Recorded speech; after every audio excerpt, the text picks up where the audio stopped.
Beyond the broader ethical documents such as the British Psychology Social Media Guidelines or the ethical guidelines provided by the Association of Internet Researchers, there's limited amount of information on social media ethics. Much of this work is in the format of guidelines, and not really ethical considerations. In order to look more broadly at social media ethics, it's useful to understand how universities are beginning to understand how ethics should align with social media research projects. I spoke with Margaret Fado from the University of Sydney's Ethics Board. Research ethics at the university deals with any research project that involves people, their data or tissue. We're governed by the Australian National Statement, and the Australian National Statement has 4 key principles: justice, respect, beneficence and research merit. We see a wide variety of projects involving social media. Some of them are social media researchers who have vast expertise working in this area and have their own code of practice that they follow. But others are from other disciplines and would be using social media as a tool.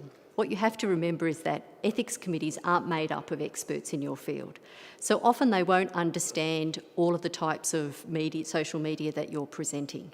So often the problems that are encountered is that the unsaid things that are in an ethics project that when you're speaking to your colleagues, you would probably not need to mention. You need to be very clear with ethics committees, and they will often come back to you with further questions simply because they don't understand what's being done. One of the dilemmas when you're looking at a project with social media is that public versus private, and how do you negotiate that? When a person is posting, yes, it is very public, but is there an expectation there that some researcher is going to mine their data and take it away with them?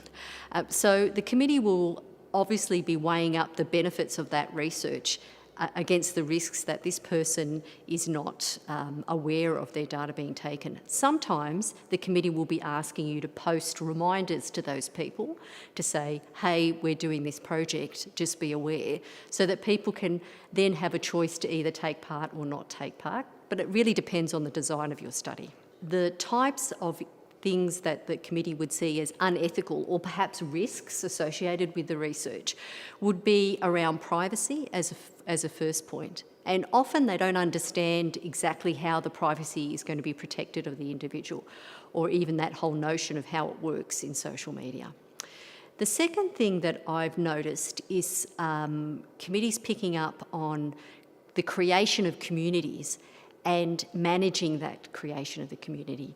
You've built an expectation of these people who have now joined this community, and all of a sudden your project's going to end. What's going to happen to all these people? They're concerned about the welfare of those participants. So when it comes to private communities, it really depends on the nature of that community as to what the ethics committee would look at. So for example, if it was a particular disease, do these people or have these people communicated to their families that they have this disease? Would you be divulging some of their privacy by having them join a Facebook site that others could see? What protections would you need to put into that community so people can feel calm and relaxed in joining that community and know that that shouldn't know, won't know? When you're looking at recruiting through social media, so getting your participants through social media, there's a couple of things you need to be aware of. One is how coercive that is. So are people joining your project out of some sort of sense of duty or obligation? And this is especially true if you're recruiting your friends or family or if you're a lecturer, your students. How coercive is that? And do they really have the freedom to say, no, I don't want to be a part of your study? Are they aware that they're being recruited? So especially on something like Facebook, for example, the posts don't stay present all the time. Do you need to be reminding them over and over again that they're actually part of that study?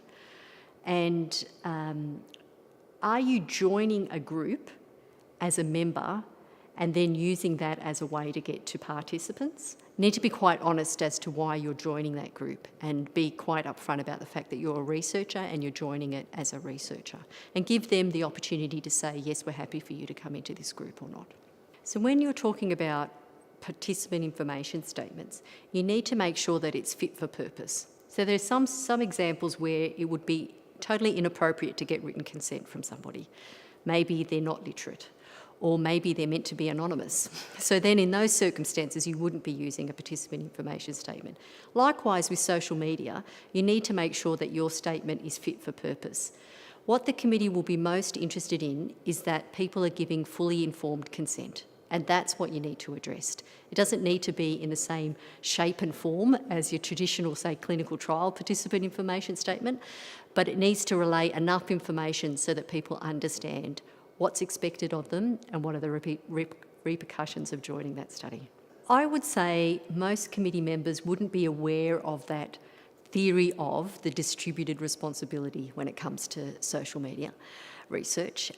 And although they would see that most people should know that when they're posting, they have a responsibility for what they are posting and understanding where that may be used.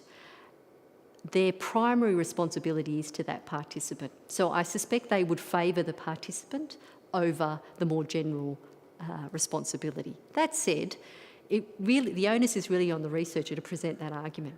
So I would be raising that argument when you're writing to the Ethics Committee. Ethics in social media and in any research project is very contextual. It will really depend on the situation. And I think one of the things we're trying to get researchers to stop doing is believing that there's any rules. There's no rules. You really just need to reflect on the values of the national statement in the context of your study and present a reason why the approach that you're taking is the best approach. What's interesting from Margaret's responses here is that ethical concerns remain the same in both online and offline environments. Respect and a duty of care for those being researched. If, as social media producers, we apply similar principles of a duty of care towards the participants in our social media projects, I'd argue we're producing ethically responsible projects. The sorts of issues that Margaret highlights as ethical concerns from a university perspective can be easily applied to social media. Our role in these environments is to ensure that we understand how the platforms operate and how users may be exploited within those environments.